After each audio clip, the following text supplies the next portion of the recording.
60 ప్రేక్షకులందరికీ నమస్కారం. మకర జ్యోతి దర్శనం ప్రత్యేక కార్యక్రమానికి స్వాగతం. మకర జ్యోతి దర్శనం అనేది ఎప్పుడు చేసుకోవాలి, అసలు జ్యోతి యొక్క రహస్యం ఏంటి అన్న దాని గురించి తెలియచేయడానికి ఈ రోజు స్టూడియోలో మనతో పాటు ఉన్నారు ప్రముఖ జ్యోతిషులు మరియు ఆధ్యాత్మికవేత్త బ్రహ్మశ్రీ రాజన్ నంబూద్రి గారు. సో మరి వారితో మాట్లాడి మరిన్ని విశేషాలు తెలుసుకుందాం. నమస్కారం గురువు గారు. నమస్కారం. గురువు గారు, భక్తుల వెన్నుండి నడిపించే స్వామి అయ్యప్ప స్వామి. అటువంటి అయ్యప్ప స్వామి దర్శనం అంటే చాలా మంది మకర జ్యోతి దర్శనం చేసుకుంటారు. మనకది జనవరి 14 వస్తుంది. ఎవ్రీ ఇయర్ జనవరి 14 వస్తుంది. బట్ ఈ సంవత్సరం చూసుకున్నట్లయితే జనవరి 15వ తారీఖు వచ్చింది. అసలు ఆ మకర జ్యోతి దర్శనం గురించి, దాని వెనుక ఉన్న ఆ జ్యోతి రహస్యం గురించి మాకు కొంచెం తెలియచేయరు గురువు గారు. తప్పకుండా అమ్మా. స్వామియే శరణమయ్యప్ప. భూతనాథ సదానంద సర్వభూత దయాపర రక్ష మహాభాగో శాస్త్రతుభ్యం నమః. స్వామియే శరణమయ్యప్ప.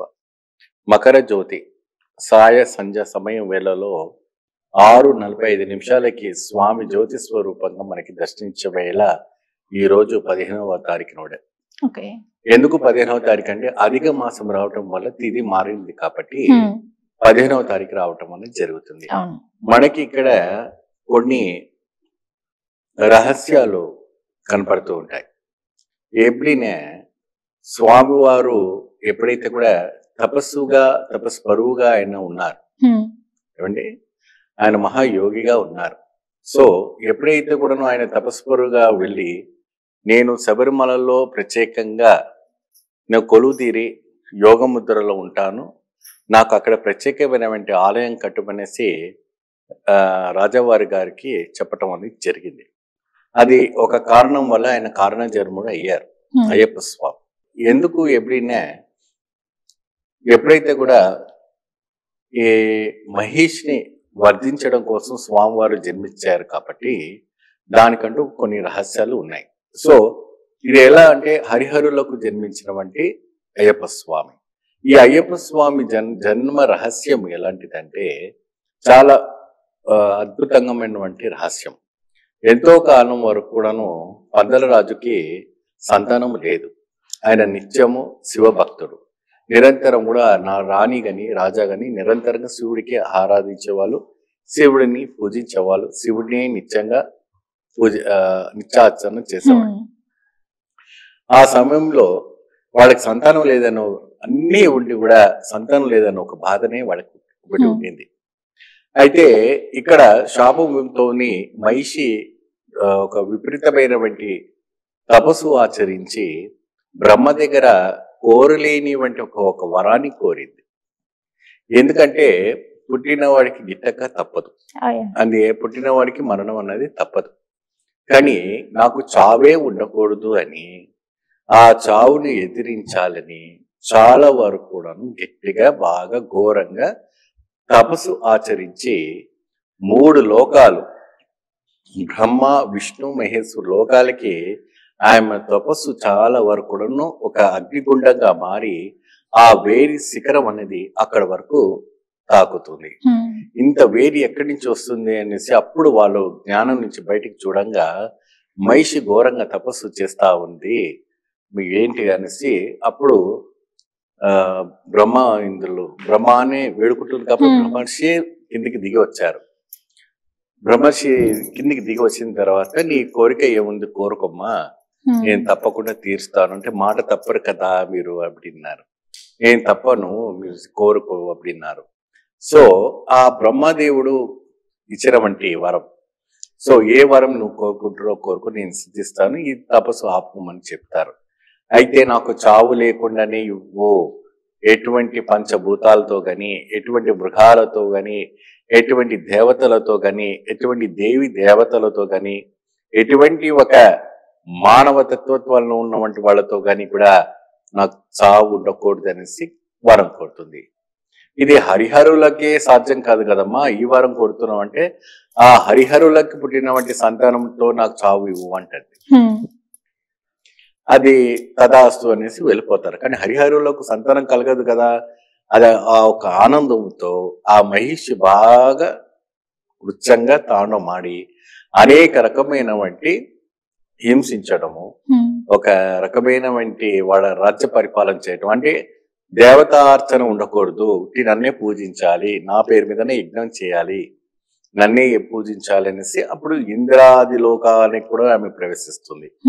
అప్పుడు ఇంద్రలోకానికి వెళ్ళి ఇంద్ర ఒక సింహాసనం ఆధీనం చేసుకున్న తర్వాత దేవతలందరూ కూడా వెళ్ళి ఆ ఒక పరమశివుని మహావిష్ణువు వేడుకోవడం చేశారు. స్వామి మరి ఈ రకంగా మహిషి తాండవం చేస్తుంది, దీనికంటూ ఏమైనా విముక్తి ఉంటేనే అవుతుంది, లేదంటే దేవతలంతా కూడా బాధపడతారు. సో దానికి కావాల్సినటువంటి ఎటువంటి మనం చర్య తీసుకుంటే బాగుంటుంది అనేసి అప్పుడు దేవతలు మునులు వీళ్ళందరూ కూడా వేడకంగా ఆలోచించేసి ఒక కారణము ఏదో ఒకటి కారణం ఉండాలి కదా. మీకు పూర్వం మనకి అక్కడ స్వామి శివుడు అప్పుడు ఏదో ఒక రూపంగా కిందికి దిగి ఆయన ఘోర తపస్సు చేస్తుండగా ఆయనకు రోజు ఒక చితాభస్మం కావాలి. ఏమండి, చితాభస్మం తీసుకురామనేసి ఆయన చండాలుడిని అంటే భస్మాసుముడు అని ఒక శిష్యుడిని సృష్టిస్తాడు. ఆయన చెమటతో సృష్టించినప్పుడు ఆయన ఏం చేసేవాడంటే అక్కడ ఉన్నవంటి ఊరి నుంచి ఎక్కడెక్కడ కూడా శవం కాలుతుందో అక్కడ ఉన్నవంటి చితాభస్మం తీసుకొచ్చి స్వామివారికి అభిషేకం చేయాలి. ఆ సమయంలో ఒకనాడు ఆ భస్మం దొరకలేదు. అప్పుడు ఆ భస్మాసుముడు శివుడికి ఒక కోరిక కోరుతారు, స్వామి నీ అక్కడెక్కడ పోయితే కోరటం ఎందుకు, నీకు రోజు భస్మం కావాలంటే నేను ఎవరి మీదనే చేయి పెడితే ఆయన భస్మం అయిపోతాడు కదా, అటువంటి ఒక వరం ఇవ్వండి, మీకు రోజు తీసుకొచ్చి నిత్యార్చన చేస్తాను அப்படின்னு వరం కోరుతారు.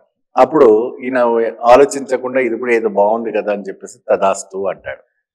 అన్న తర్వాత ఆయన అతి తెలివితేటతో ఇది పని చేస్తుందా పని చేయదా అని చెప్పేసి శివుడి నెత్తి మీద పెట్టడానికి వెళ్తాడు భస్మాసుడు. ఏమా అప్పుడు ఇదేంటి నా నెత్తి మీద పెట్టడానికి వస్తున్నాడు అని చెప్పేసి వెంటనే వెళ్ళి ఒక సొరంగంలో దాచుకొని హరిని ప్రార్థిస్తాడు శివుడు. అప్పుడు జగన్మోహిని అయినటువంటి ఆ ఒక మోహిని అవతారముతో నవ సౌందర్యముతో జగజ్యోతి కాంతితో కోటి సూర్యకాంతితో లవలవలాడుతున్నటువంటి వజ్రవైదూర్యముతో పొదిగి అదిగినటువంటి ఒక స్త్రీ ఆ అడవిలో అక్కడ కనపడుతుంది. ఆ అడవిలో అంటే అక్కడే ఆ మోహిని అవతారం ఎత్తుకొని స్వామివారు వచ్చారు, మహావిష్ణు గారు. ఆవిడ గారిని చూస్తుంటే ఎటువంటి వాళ్ళైనా కూడా మోహితులం అవుతాం. ఒక అంతటి సౌందర్య లహరిగా అంత సౌందర్యంగా ఆవిడ ఉంటుంది. అప్పుడు ఆ ఒక రాక్షసుడు చూసి ఆ ఒక మోహిని చూసి మోహితుడైపోయి నువ్వు నా దగ్గరకు వస్తావా, నిన్ను పెళ్లి చేసుకుంటాను అంటే తప్పకుండా వస్తాను, నువ్వు నాట్యంలో నన్ను ఓడిస్తే నీ దగ్గర ఖచ్చితంగా వస్తానని చెప్పి నాట్యం ఆడించి చివరిగా కొన్ని గంటలు తడబడిగా నాట్యం చేసిన తర్వాత తన చేయి తన మీద పెట్టుకున్నట్టుగా చేసి ఏమండి భస్మాసుడు అయిపోయాడు. అప్పుడు అది చప్పుడు వినంగానే శివుడు స్వరంగం నుంచి బయటికి వచ్చి ఈ సౌండ్ ఎక్కడి నుంచి వచ్చిందని చూడంగానే అప్పుడు అక్కడ అమ్మవారు నిలబడి ఉంటుంది, జగజ్యోతిగా వెలుగుతూ ఉంటుంది, పట్టుకుంటే జారిపోయేటట్టుగా ఉంటుంది. ఆవిడ వస్త్రాలు ఆ సూర్యుని చూసినంతగా దిగదగపోతుంది. ఆవిడ ఒక సౌందర్యము ఎలా ఉంటుందంటే అసలు ఆమెను పొగడమే తగ్గిపోతుందా అనిపిస్తుంది. గులాబీ రంగు కూడాను, గులాబీ పువ్వులు కూడా పనికిరావంట, అంత సౌందర్యంగా ఉంటుందంట ఆ జగన్మోహిని అవతారం. అప్పుడు వాళ్ళిద్దరు మోహితులైనటువంటి ఒక సంభవంలోనే ఈ మణికంఠుడు హరిహరులకి జన్మిస్తాడు. ఆ జన్మించిన తర్వాత ఇది కారణ జన్ములు అని చెప్పేసి దేవతలందరూ కూడా వచ్చి పంబా తీర ఒడ్డున ఆ మణికంఠుడిని అక్కడ వదిలేసి శివుడు మహర్షి రూపంగా అక్కడ ఉంటారు. పందల నుంచి వచ్చినటువంటి మహారాజు వేటకు వచ్చేటప్పటికి అక్కడ ఒక చిన్న పసిబాలుని ఏడుపు, అంటే అప్పుడే పుట్టినటువంటి పిల్లలది ఎలా ఉంటుందమ్మా, అక్కడ ఎక్కడైనా ట్రైబర్స్ ఉండొచ్చు, మరి గిరిజన ఆదివాసులు ఉంటారు కదా, వాళ్ళ పిల్లలు ఉన్నారని చెప్పి వాళ్ళతో ఉన్నటువంటి బట్టలతో మొత్తం చుట్టూ ఉన్న కూడా ఆ పందలంలో ఒక పంబ తీర అన్ని కూడా వెతికిచ్చాడు. ఎవరు కూడా దొరకలేదు. దొరకక అప్పుడు ఆ పసిబాలునికి మెడలో మణికంఠం ఉంటుంది, ఒకటి గంట కట్టి ఉంటుంది. అప్పుడు మహర్షి వచ్చిన తర్వాత ఇది దైవ రహస్యంతో పుట్టినటువంటి బిడ్డ, ఇది ఒక కారణం కోసం పుట్టినటువంటి బిడ్డ, ఈ బిడ్డకు నీవు విద్య బోధ మరియు అదే విధానమైనటువంటి ఆయుధము లాంటివి విద్యలు ఉంటాయి కదమ్మా, అవి కూడాను వేదాలు కూడా నేర్పించు అని చెప్పి పందల రాజుకి ఒక వరం ఇవ్వడం అని జరుగుతుంది. అప్పుడు ఆ మహర్షి తరాసు అని చెప్పేసి, నువ్వు ఈ పశుబలిని తీసుకువెళ్ళి నువ్వు పెంచుకో, నీకు సంతానం లేని లోటు తీరుతుంది అంటారు. అప్పుడు పందల రాజు తీసుకెళ్లి పందలంలో ఆ రాజుని అంటే మణికట్టుని తీసుకువెళ్ళి పందలంలో పెట్టంగానే ఆ పందల ఊరంతా కూడాను పండుగలు చేసుకొని చాలా వరకు కూడాను విశేషమైన వంటి ఒక ఘటన ఆ రోజు. ఏమండి, ఆయన పుట్టిన సమయమే పంగిడి ఉత్తర నక్షత్రం నాడు పుట్టారు స్వామివారు. జన్మించింది ఎప్పుడంటే పంగిడి ఉత్తర నక్షత్రం. ఎప్పుడైతే కూడా మకర సంక్రాంతి వచ్చేది కూడాను మనకు పంగిడి ఉత్తర నక్షత్రం సమయం, సంధ్య సమయంలోనే మకర సంక్రాంతి వస్తూ ఉంటుంది. 6:45 నక్షత్రం పుట్టిన తర్వాతే జ్యోతి దర్శనం అవుతుంది. ఆ సమయంలోనే ఆ స్వామివారు పుట్టారు కాబట్టి పందలను తీసుకెళ్లి పెంచి పెద్దకి చేసే లోపల వాళ్లకు ఒక సంతానం కలిగింది ఏమా. సో అదంతా కూడా ఒక కథనం అయిపోయినాక ఉత్త వయసుకు వచ్చిన తర్వాతనే ఆ స్వామి ఒక ఘటన ఏంటంటే స్వామివారికి పట్టాభిషేకం చేయాలని తలుచుకుంటారు. ఎవరికి? అయ్యప్ప స్వామికి. అప్పుడు ఆయన పేరు మణికంఠుడు అనే పేరు.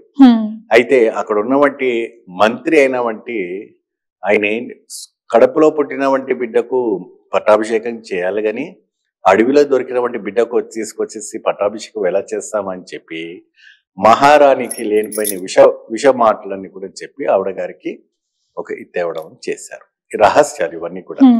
ఎందుకంటే ఈ జ్యోతికి ఈ స్వామివారికి రహస్యం. అంటే ఎందుకంటే ఆయన దేని గురించి జన్మించాలో తెలియాలి, ఎందుకు ఈ జ్యోతి దర్శనం రావడం అనేది తెలియాలి, ఆ పందల నుంచి తిరువాభరణం శబరిమలకు పోవడం కారణం ఏంటని తెలియాలి. అయితే అన్ని విధానమైనటువంటి ఏర్పాటు చేసుకున్న తర్వాత స్వామివారికి పట్టాభిషేకానికి కావలసిన వంటి తిరువాభరణాలన్నీ కూడా ఏర్పాటు చేసి స్వామివారికి తొందరగా పట్టాభిషేకం చేయాలనే తీర్పు ఇస్తారు. ఇచ్చిన తర్వాత మరుసటి రోజే స్వామి మహారాణి ఏం చేస్తుందంటే విపరీతమైనటువంటి తలపోటుగా వస్తుందని చెప్పి వ్యాధుల్ని పిలిపించి పులిపాలను తీసుకువస్తేనే ఈ మందులు పోస్తే తలకు పూస్తేనే తగ్గుతుంది, అప్పటి వరకు తగ్గేది ఉండదు அப்படின்னு చెప్తుంటారు. సో అప్పుడు ఆయన ఒక రాజ్యం ఏర్పాటు చేస్తారు. అందరినీ కూడా పిలిచి ఒక పార్లమెంట్ మీటింగ్ లాగా చేశారు. అడవి నుంచి ఎవరైతే పులిపాలు తీసుకొస్తారో వాళ్ళకి నా అర్ధరాజ్యము మీకు ఇచ్చేస్తాను అనేసి చెప్తారు. ఎవరైనా కన్న కొడుకుని పంపించుకుంటారమ్మా? పిల్లల్ని అడవిలో పంపించుకొని పులి దగ్గర పంపించుకుంటారా? ఎవరైనా వీరులు ఉంటారు, వేటగాళ్ళు ఉంటారు కాబట్టి వాళ్ళకి ఎవరు కూడా వెళ్ళరు. కానీ అప్పుడు ఆ రాత్రి అంతా దిగులుగా కూర్చుంటాడు రాజు. ఆ సమయంలో అయ్యప్ప స్వామి వచ్చేసి ఎందుకు నాన్నగారు మీరు దిగులుగా కూర్చున్నారు அப்படின்றாరు. లేదా అమ్మకు ఇలా విపరీతమైన తలనొప్పి ఉంది, అడవి నుంచి పులిపాలు తీసుకొస్తే ఈ మందు తయారు చేస్తేనే ఒక తలనొప్పి పోతుందంట అని చెప్తారు. సో ఎలా ఏం చేద్దామో నాకు అర్థం అవటండి, దానికి కంగారు పడుకున్నాను, నేను వెళ్ళి తీసుకొస్తాను అంటారు. కన్న కొడుకు వెళ్తున్నాడంటే ఏ తండ్రికి అర్థం కాదు కదా, కాలు కూడా అదట్టం లేదు. ఆయనలో ఒక వైబ్రేషన్ భయం వచ్చేసింది పందల రాజుకి. అయినప్పటికీ కూడాను రాజుకు ఒప్పచెప్పి ఆయన రాజ్యం నుంచి బయలుదేరి ఒక ఎరిమేరి అనే ఒక క్షేత్రం ఉంటుంది. ఎరిమేరిలో అక్కడికి చేరిన గానే ఇంద్రాది దేవతలందరూ కూడా ఇంట్లోకి ప్రవేశిస్తారు, సప్త ఋషులు ప్రవేశిస్తారు. అందరూ ప్రవేశించినాక దేవతలందరూ కూడా వచ్చి నువ్వు కారణ జన్ముడవి, నువ్వు జన్మ రహస్యం ఏంటి అంటే అప్పటిదాకా స్వామివారికి తెలియదు, పులిపాల కోసం చేస్తాలని ఉన్నాడు. కానీ ఇది మహిషిని వర్ధించాలి, మహిషిని ఇది చేయాలని తెలియదు. వాళ్ళు ఇంద్రులు గుర్తు చేసి ఆయనకు అద్భుతమైన వంటి 33,000 కోట్ల దేవి దేవత శక్తి పోస్తారు. ఒక మహాశక్తి స్వరూపిగా మారతారు. ఆయన అద్భుతమైన అష్టభుజాలతోని స్వామివారు ఆ ఒక మహిషిని 18 రోజుల పాటుకు యుద్ధం చేసి మోక్షదాయకం పొందుతారు. ఆ మహిషి మోక్షం పొందిన తర్వాత ఒక వరం కోరుతుంది. ఏం వరం కోరుతుందంటే, నా శాప విమోచన అయిపోయింది, నేను ఒక గాంధర్వ స్త్రీగా మారిపోయాను, స్వామి నీకు ఒక కోరిక కోరుతున్నాను, కోరుకో అన్నారు. అప్పుడు అయ్యప్ప స్వామి దగ్గర కోరటం, నేను నిన్ను వివాహం చేసుకుంటాననేసి అక్కడున్న మాలికపూరతమ్మ కోరుతుంది. ఈ ఒక జన్మలో నేను నైష్టిక బ్రహ్మచర్యంలో ఉన్నాను, యోగ పట్టలో ఉంటాను, నీకు నేను వరం ఇస్తాను కాబట్టి ఖచ్చితంగా వివాహం చేసుకుంటాను. ఎప్పుడైతే కూడా కన్యస్వాములు నా శబరిమలకి రారో అప్పుడు ఖచ్చితంగా నేను వివాహం చేసుకుంటానని స్వామివారు ఆ మాలికాపూరితమ్మకి ప్రత్యేకమైనటువంటి ఒక వరం ఇచ్చేసి ఆమెకు ఒక ఘటము ఏర్పాటు చేశారు. అంటే అక్కడ ఒక ప్లేస్ ఏర్పాటు చేశారు. మనం శబరిమలకి వెళ్తే మాలికాపూరితమ్మకి ఖచ్చితంగా శబరిమలకు వెళ్ళి అమ్మవారికి పసుపుతో అక్కడ అభిషేకము పూజలు అని చేస్తారు. ఇరుముడిలో పెట్టేవంటి ప్రసాదం ఏదైతే ఉంటుందో ఏమా ఆ ఒక రవిక గాని పసుపు గాని గాజులు గాని అమ్మవారికి ఇచ్చేసి విశేషమైనటువంటి పూజలు చేస్తారు. సో ఇదొక స్టోరీ. అయితే ఎప్పుడైతే కూడా మహిషిని వర్ధించిన తర్వాత అప్పుడు ఇంద్రాది దేవతలందరూ కూడాను పులిలుగా మారి శబరిమల నుంచి అడవి నుంచి డైరెక్ట్ పందలానికి వస్తారు. పందలానికి వచ్చినప్పుడు అప్పుడు రాజుకి రియలైజ్ అవుతుంది, అప్పుడు మహర్షి చెప్పింది కరెక్టే. అప్పటిదాకా ఎవరు చెప్పలేదు, తెలియదు. అక్కడ జనాలంతా షాక్ అయిపోయారు. పులి మీద రావడం ఏంటి? ఆ పులిలో ఒక పులి కాదు, 2 పులి కాదు, దాదాపు ఒక 200 పులిలు. మధ్యలో పెద్ద పులి ఇంద్రుడు మారిపోతాడు. అక్కడ పులిపాలు ఆడపులిని తీసుకొచ్చాను, ఎంత కావాలంటే అంత పిండుకోండి అనేసి ఆ వ్యాధుని చెప్తే వాయుద్యుడు పారిపోతాడు. అప్పుడు వాళ్ళకి అర్థం అవుతుంది, ఇది దేవ అంశతో పుట్టినటువంటి బిడ్డ, ఇది మహావిష్ణువు ఒక అవతారము, శివుడి ఒక అంశ కాబట్టి ఇది. అప్పుడు జ్ఞానోదయం అయిపోతుంది. సరే స్వామి, నేను నీకు పట్టాభిషేకం చేస్తాను అంటే, నాన్న నాకు రాజ్యం వద్దు, రాజ పదవి వద్దు, నా తమ్ముడికి నీవు రాజ్యం ఇచ్చేసి పరిపాలన చేయించు, నేను నా కోసం ప్రత్యేకమైనటువంటి ఒక వ్యక్తి ఎదురు చూస్తున్నారు, అక్కడ నా పైన మీరు శబరిమల నిర్మాణం చేయాలి, మీకు మరి నిన్ను చూడాలి, నీకు చేసినటువంటి ఆభరణాలన్నీ ఉన్నాయి కదా నాన్న, మరి ఆభరణాలంతా కూడా నువ్వు ఎట్లా ఏం చేయాలంటే, నేను తప్పకుండా ఆభరణాలన్నీ కూడా అక్కడ శబరి అని ఒక వ్యక్తి ఒక స్త్రీ ఉంటుంది, శబరిమాత. ఆవిడ గారు ఆ త్రేత ద్వాపర కలియుగం వరకు కూడాను ఆవిడ గారు తపస్సు ఆచరించి ఆవిడకు మోక్షం ఇచ్చి ఒక గిరిగా మార్చుకున్నాడు ఆయన. గిరిగా అంటే ఒక మల. ఆ మలపైనే ఆయన 18 మెట్లు అంటే పరశురాముడు ప్రతిష్ఠించినటువంటి స్థలం. అక్కడ ఆయన స్వామివారు జ్యోతి స్వరూపంగా అక్కడ ఐక్యమైపోయి తపస్వరంగా అయిపోయాడు. సో అక్కడి నుండి అక్కడ ఒక కాంతిమల అని ఒకటి ఉంటుంది. ఆ కాంతిమలలో ఎప్పుడైతే కూడా మకర సంక్రాంతి రోజున నాకు తిరువాభరణం తీసుకొచ్చి ఆలయంలో నాకు అలంకరణ చేసిన తర్వాత సాయంత్రం 6ంటికి మీకు జ్యోతి రూపంగా దర్శనిస్తాను அப்படின்னு స్వామివారు చెప్తారు. అప్పుడు అక్కడ కొన్ని వేల లక్షల మంది స్వాములు, కొన్ని కోట స్వాములు శరణ ఘోషలతో ఆ స్వామి జ్యోతి దర్శనం 3 సార్లు చూస్తారు. ఒకసారి, రెండోసారి, 3 సార్లు చూస్తారు. ఆ పంగుని ఉత్తర నక్షత్రం వచ్చిన సమయంలో చూస్తారు. ఈ రకమైనటువంటి జ్యోతి దర్శన రహస్యం ఇది. అయితే మీరు ఇక్కడ అన్నారు తిరువాభరణం అని చెప్పేసి అని. పందెలం నుంచి నేను చాలాసార్లు విన్నాను, పందెలం నుండి స్వామి వారికి తిరువాభరణం వస్తుంది అనేసి. అసలు పందెలం నుంచి ఆ తిరువాభరణం ఎందుకు వస్తుంది, దాని రహస్యం ఏంటంటారు? ఇప్పుడు చెప్పేది ఇది వరకు ఎప్పుడైతే కూడా స్వామి వారికి పట్టాభిషేకం చేయవలసిన వంటి తిరువాభరణం రాజు చేసి అట్లనే ఆగిపోయింది. మరి నేను చేసిన వంటి తిరువాభరణము ఏమైపోవాలి నాన్న, మరి అది ఎవరు వేసుకోవాలంటే తప్పకుండా నేను ధరించుకుంటాను, ప్రతి సంవత్సరం ధరించుకుంటాను. ఎప్పుడైతే కూడా సంక్రాంతి రోజున మరి నిన్ను చూడాలి కదా అంటే నేను జ్యోతి రూపంలో దర్శనిస్తాను, నా విగ్రహ రూపానికి నువ్వు చేసిన వంటి తిరువాభరణము నేను వేసుకుంటాను అంటే ప్రతి సంవత్సరం కూడా సంక్రాంతికి 2 రోజుల ముందుగా పందల నుండి తిరువాభరణాలు వస్తాయి. తిరువాభరణాలు వస్తాయి. ఆ తిరువాభరణం వచ్చేటప్పటికి ఎక్కడి నుంచో 2 గరుడ పక్షులు వస్తాయి. గరుడ పక్షి సూక్ష్మ రూపంలో పాములు తిరుగుతాయి, దానికి కావలిగా అష్టబంధనం నాగబంధనంతో ఇప్పటికి కూడా స్టిల్ సూక్ష్మ పాములు. కానీ గరుడ పక్షులు మన లైవ్ లో మనకు కనపడతాయి.